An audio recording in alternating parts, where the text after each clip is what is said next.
हमारी सरकार भी पूरे देश के अंदर गुड़ी पड़वा से लेके 30 जून तक लगातार 3 महीने तक 10,000 करोड़ से ज्यादा गांव के अलग अलग काम, चाहे पंचायत हो, गांव हो, नगर हो, वार्ड हो, जिला हो, विधानसभाओं के 230 विधानसभाओं में 55 जिलों में लाखों लोगों के साथ जल संरक्षण के काम कर रहे हैं। और जल संरक्षण के काम हम नदी, तालाब, कुएं, बावड़ी, पोखर, नदियों के उद्गम हर एक जगह जल की महत्ता को स्थापित करते हुए जन सहयोग के माध्यम से शासन भी 10,000 करोड़ की राशि का अमृत सरोवर से लेके सही कई प्रकार के जल रचनाओं पे काम कर रहा है, तालाबों पे। नमस्कार साथियों, जय हिंद। मध्य प्रदेश में बहुत सारी ऐसी योजनाएं और घटनाएं हो रही हैं जिनके बारे में आपको पता होना चाहिए। उसको लेकर आज महिलाओं के लिए नई योजना के बारे में डिस्कशन किया जाएगा। सुप्रीम कोर्ट ने एसआईआर को लेकर एक महत्वपूर्ण फैसला सुनाया है, उस पर हम चर्चा करने वाले हैं।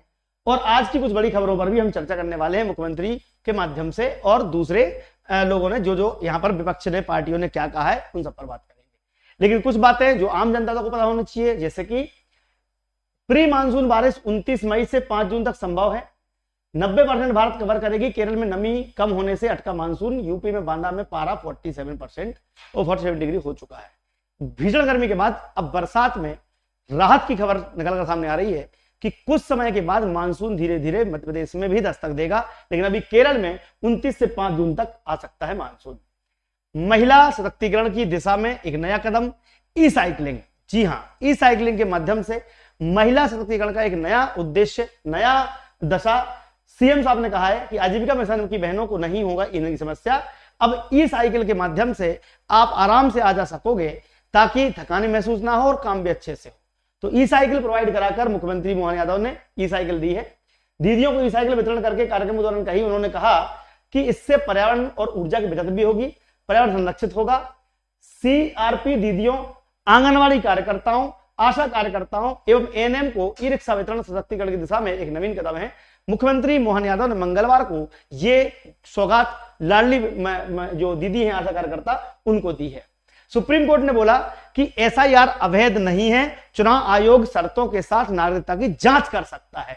अब तक टीएमसी की ममता बनर्जी, अखिलेश यादव और अन्य विपक्षी पार्टियों के लोग दे दनादन अरे गलत कर रहे हैं, एसआईआर नहीं करना चाहिए। भैया, जो लोग मर गए उनको वोट डालने का अधिकार है क्या? जो लोग घुसपैठिए हैं उनको वोट डालने का अधिकार है क्या? यानी कि एसआईआर के माध्यम से तो नई लिस्ट रिवाइज होती है, सही लोग, ऑथेंटिक लोग ही डाल सकते हैं, फर्जी वोटें कटती हैं। तो एसआईआर को सुप्रीम कोर्ट ने सही ठहराया है। चुनाव आयोग शर्तों के साथ नागरिकता की जांच कर सकता है। सर, एसआईआर 13 राज्यों में, यूनियन टेरिटरी में 7 करोड़ से ज्यादा लोगों के फर्जी नाम कटे हैं। आप सोचिए 7 करोड़ लोग कौन थे? ये वही लोग थे जो सरकारें बदल दिया करते थे। सुप्रीम कोर्ट ने पुष्टि की है कि एसआईआर की प्रक्रिया पूरी तरह वैध है। अश्विनी उपाध्याय ने एक बात कही है। अश्विनी उपाध्याय का ये वीडियो देखिएगा, इसका देखेंगे अगली बड़ी खबर। आज माननीय सुप्रीम कोर्ट का एसआईआर के ऊपर फैसला आ गया है। माननीय सुप्रीम कोर्ट ने कहा है कि एसआईआर की पूरी प्रक्रिया सही है। एसआईआर कराना ये इलेक्शन कमीशन का काम है और एसआईआर जो इलेक्शन कमीशन ने कराया है वो बिल्कुल ठीक कराया है। वो संविधान के अनुकूल है, रिप्रेजेंटेशन ऑफ पीपल एक्ट के अनुकूल है, जो कंडक्ट ऑफ इलेक्शन रूल है उसके अनुकूल है। जो एसआईआर के बारे में बहुत सारे अपवाद बताए गए थे, एसआईआर की बहुत सारी कमियां बताई गई थी, माननीय सुप्रीम कोर्ट ने उन कमियों को स्वीकार नहीं किया है और कहा है कि बिल्कुल इलेक्शन कमीशन ने फ्री एंड फेयर तरीके से पूरा एसआईआर किया है। हमने जो पीआईएल फाइल किया था उसमें मांग किया था एसआईआर रेगुलर इंटरवल पे होना चाहिए, एसआईआर हर 5 साल में होते रहना चाहिए, क्योंकि एक भी अगर कोई विदेशी व्यक्ति का नाम वोटर लिस्ट में है तो वो पूरी तरीके से हमारे इलेक्शन लॉज के खिलाफ है, फ्री एंड फेयर इलेक्शन के कॉन्सेप्ट। तो अश्विनी उपाध्याय के माध्यम से ये बिल्कुल पक्का तय हो चुका है भैया। अब एसआईआर पूरी तरह से वैध कर दिया गया है, वैध करार दे दिया गया है। अभी कुछ पार्टियां, टीएमसी की ममता बनर्जी बोलते हम सुप्रीम कोर्ट जाके बोलेंगे कि भाई तुमने गलत किया, हमारे लोगों को वोट नहीं देने दिया गया। तुम्हारे लोग कौन थे? वही घुसपैठिए जो आज बॉर्डर पर, बंगाल बॉर्डर पर लाइन लगाए हुए, वहां भागने की तैयारी में है, क्योंकि शुभेंदु अधिकारी ने कल बोल दिया कि भागो यहां से, नहीं तो सरकार तुमको देख लेगी। आगे बात करते हैं मुख्यमंत्री मोहन यादव के बाद मुख्यमंत्री योगी आदित्यनाथ जी। क्या होता है कि अपने यहाँ मुख्यमंत्री का नाम जुबान पे चढ़ा हुआ है तो योगी आदित्यनाथ जी को हम भूल जाते हैं, लेकिन जबकि ये प्रधानमंत्री बनने के लिए तैयार है। अब ये प्रधानमंत्री बनेंगे तो देश का और उद्धार करेंगे। अब कोई बेटी बेटियों से छेड़छाड़ करेगा तो उसकी कीमत चुकानी पड़ेगी, 2 शब्दों में उन्होंने कह दिया है। वे बेटी बेटी छेड़छाड़ वाले मुद्दे बिल्कुल तूल पकड़ रहे हैं। ये देखिएगा उन्होंने किस तरीके से गंभीरता से इस विषय को उठाया है। इसका देखिए अगली बड़ी खबर। आज से 9 वर्ष पहले प्रयागराज की स्थिति क्या थी? प्रयागराज आज तीर्थों का राजा हो गया।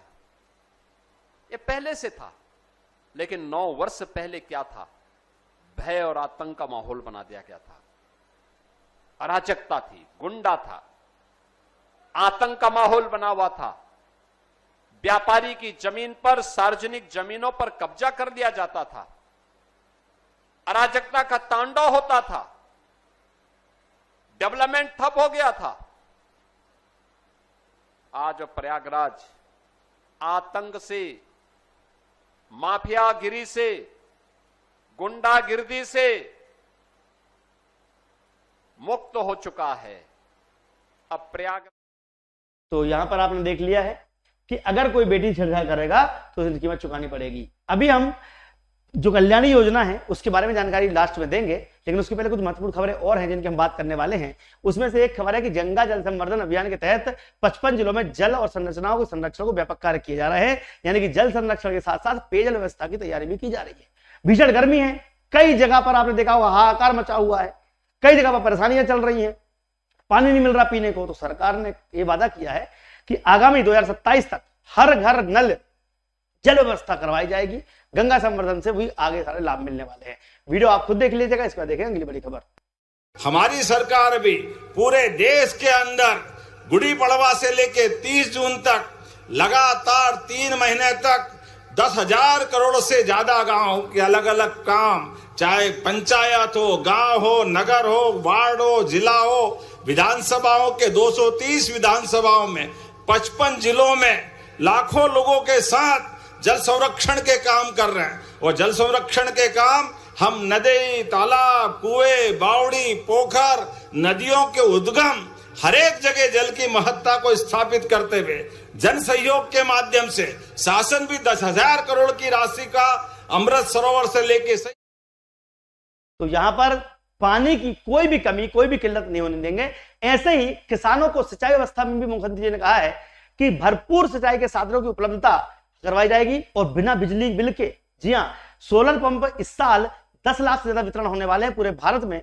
तो उसमें से 2 लाख सोलर पैनल मध्य प्रदेश मिलने वाले हैं। तो ये अच्छी बात है किसानों के लिए कि बिल भी नहीं आएगा और अच्छी से अच्छी तैयारी भी, मतलब सिंचाई व्यवस्था भी हो पाएगी। इंदौर में भाजपा की निकम्मी सरकार रात में जनता पीने पानी की बूंद बूंद तरस रही है। मैंने आपसे जैसे कहा, सरकार तो कह रही है सारे लोग, जनता सड़कों पर उतरी हुई है, हाहाकार मचा हुआ है, कई सारे मोहल्लों में पानी नहीं मिल रहा है। उस पानी को लेकर जीतू पटवारी ने क्या कहा, वीडियो देखिएगा, इस पर देखेंगे अगली बड़ी खबर। इंदौर शहर बूंद बूंद पानी के लिए तरस गया। आज इंदौर शहर में जो पानी मिल रहा है वो भी 90% जहरीला पानी है। कांग्रेस पार्टी जब 36 लोगों की हत्या भारतीय जनता पार्टी की नगर निगम ने की, तब हमने अपना विपक्ष का दायित्व निभाया।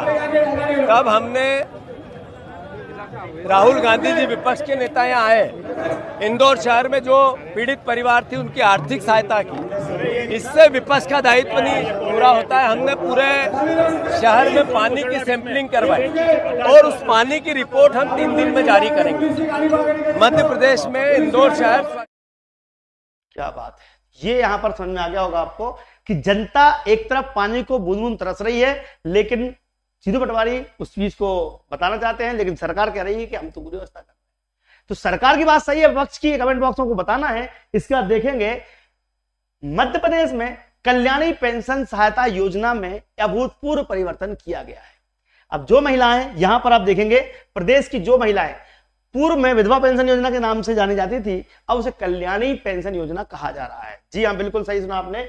कल्याणी पेंशन योजना के माध्यम से विधवा महिलाओं को कल्याणी जी ने कहा जाता है। सामाजिक आर्थिक सुरक्षा प्रदान करने के लिए ये 18 से 79 वर्ष, यानी कि 18 साल से प्लस 19 साल से कम की पात्र महिलाओं को प्रतिमाह 600 रुपए की पेंशन दी जा रही है, जिसे अब बढ़ाने की मांग चल रही है। 600 रुपए प्रतिमाह में क्या ही होगा, कम से कम लाडली बहनों को जो सक्षम है उनके लिए आप दे रहे हो 1,500 और कल्याणी को दे रहे हो 600, जो गलत है। लाडली बहनों को भले 1,000 रुपए दो बोल रहे हैं, कुछ महिलाएं आई थी वो बोली थी इनको कम से कम 1,000 रुपए दिया जाए, भले उनको 200 रुपए इनको काट के दे दिया जाए। एक सही बात भी है कि ऐसी महिलाओं को दिया जा सकता है, लेकिन आपका क्या मानना है कमेंट बॉक्स में जरूर बताइएगा। अब कल्याणी पेंशन योजना की मुख्य बिंदुएं कौन कौन सी हैं? कल्याणी विधवा महिला पेंशन योजना के अंतर्गत जो आयु सीमा है वो 18 साल से 79 साल के बीच की महिलाओं को रखा गया है। दूसरा, मूल निवासी मध्य प्रदेश की होना आवश्यक है। कल्याणी महिला आयकर दाता नहीं होनी चाहिए और ना ही किसी अन्य पारिवारिक पेंशन का लाभ मिलना चाहिए।